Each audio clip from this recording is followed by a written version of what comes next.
नमस्कार, मैं हूं अशोक वर्मा। आप देख रहे हैं टीवी 20 न्यूज। देश और प्रदेश की खबरें देखने के लिए बने रहिए हमारे साथ।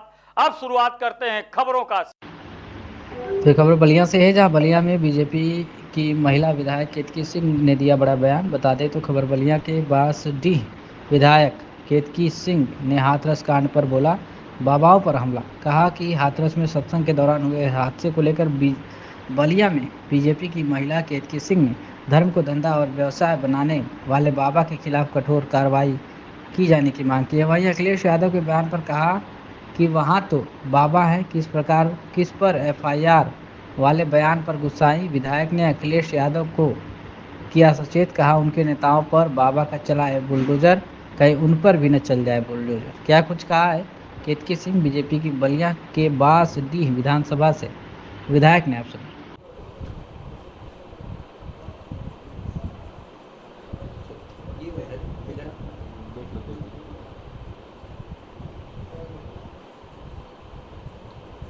जिस तरीके से हाथरस की घटना हुई है, इस घटना की जिम्मेदार आप किसे मानती है और क्या मानती है कि इस तरह के बाबाओं के खिलाफ किस तरह की कार्रवाई होनी चाहिए? क्या आपको लगता है? देखिए, हाथरस की ये घटना अंतरात्मा को झंझोर देने वाली घटना है।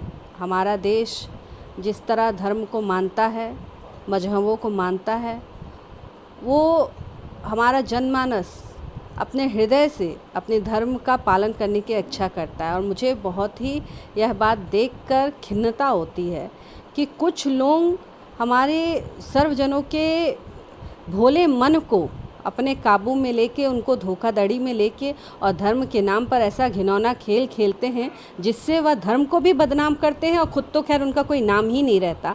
मुझे बहुत अफसोस है और मैं तो बहुत कठोरता के साथ इस बात को कहना चाहूँगी कि ऐसे समस्त लोगों पर कड़ी कार्रवाई होनी चाहिए और जो भी धर्म को अपना धंधा बनाने का प्रयास करते हैं, व्यवसाय करते हैं, ऐसे लोगों के ऊपर कठोर कार्रवाई की बहुत ज़्यादा ज़रूरत है। जिस तरीके से ये घटना घटी है, क्या मानती है कि प्रशासन के भी तरफ से कहीं ना कहीं चूक हुई है?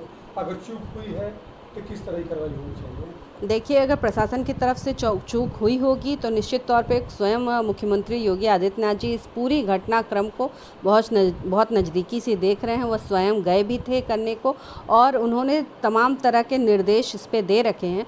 तो प्रशासन की अगर कहीं से भी कोई भी कमी होगी तो उसके ऊपर भी निश्चित तौर पे कार्रवाई होगी। क्या लगता है कि जिस तरह से ये कार्य हो रहे हैं, क्या बाबाओं के लिए भी कोई सरकार की तरफ से कोई गाइडलाइन होनी चाहिए? उसी गाइडलाइन के अनुसार कार्यक्रम या जो भी हो कार्यक्रम उस हिसाब से उन्होंने हो?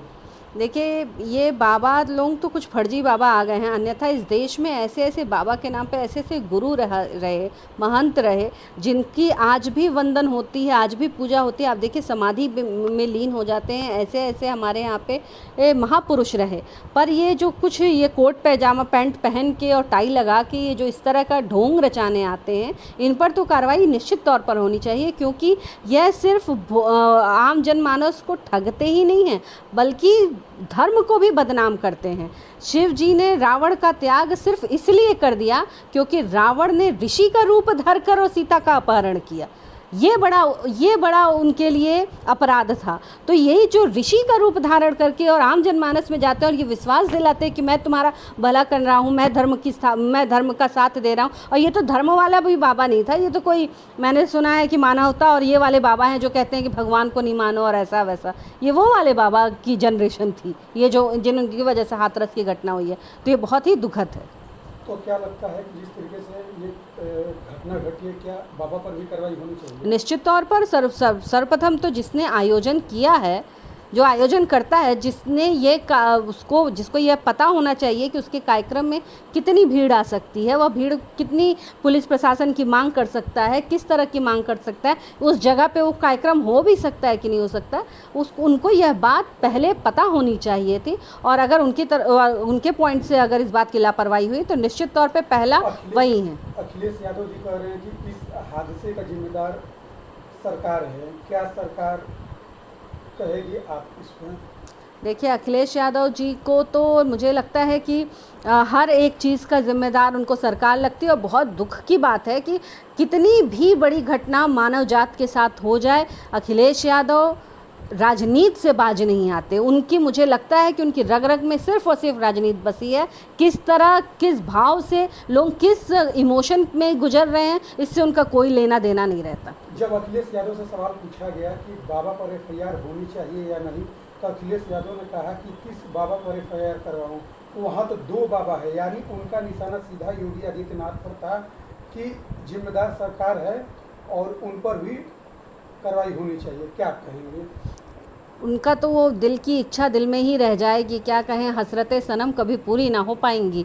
रही बात जो जिन बाबा का नाम वो लेते लेते रह गए, उन बाबा का बुलडोज़र चलने को तैयार है और उनके भी कई नेताओं पे गिरा, उनका बुलडोज़र चला है। मैं उनके थोड़े उस घाव को कुरेद देना चाहती हूँ जो धीरे धीरे उसमें मलहम लग गया था, कि उनके भी कुछ नेताओं पे बाबा का बुलडोज़र चला है और तैयार रहें कहीं उनकी बारी ना आ जाए। अच्छा, ये बताइए कि इस घटना में सबसे ज़्यादा महिलाएं मरी हुई हैं और बचे हुए हैं, तो ऐसे में ऐसे बाबाओं के झांसे में महिलाएं ना आए, इसके लिए आप अपनी तरफ से एक महिला की तरह होने के नाते क्या आप महिलाओं को अपना संदेश देना चाहिए? देखिए, महिला ऐसी एक जात होती है, महिला को मैं कह सकती हूँ। हम लोग ऐसे लोग होते हैं महिलाएं जो दिल से बहुत ही वो होते हैं, सॉफ्ट होते हैं, मुलायम होते हैं। हमें समझाना, हमें मनाना बहुत आसान रहता है, हर महिला के लिए बहुत आसान रहता है। और धर्म की जहाँ बात आ जाए, जहाँ मानवता की बात आ जाए, उदारता की बात आ जाए, वहाँ तो महिला का नाम पहले ही आने ही वाला है। और यही सबसे बड़ा कारण है कि इस तरह के बाबाओं की दुकान जो है हम महिलाओं की वजह से ज़्यादा चलती है। तो मैं हाथ जोड़कर अपनी बहनों से ज़रूर यह निवेदन करना चाहूँगी कि हमें सचेत होने की आवश्यकता है। धर्म, हमें रास्ता दिखाने वाले कई गुरुजन हो सकते हैं, यह विषय रखता है कि हम अपना गुरु किस आधार पर चुनते हैं। गुरु को चुनते समय सखी बहुत ध्यान देने की ज़रूरत है। आप मेरी सखी हैं, सहेली हैं, बहन हैं। मैं यह निवेदन करना चाहूँगी कि जिन बहनों की जान गई, वो उनका मन में बस यही भाव था कि मैं चलकर अपने गुरु के दर्शन कर पाऊँ। तो मैं ये चाहूँगी आप सभी से कि आप अपने गुरु का चुनाव बहुत सजगता से करें। बस इतना ही कहना चाहूँगी।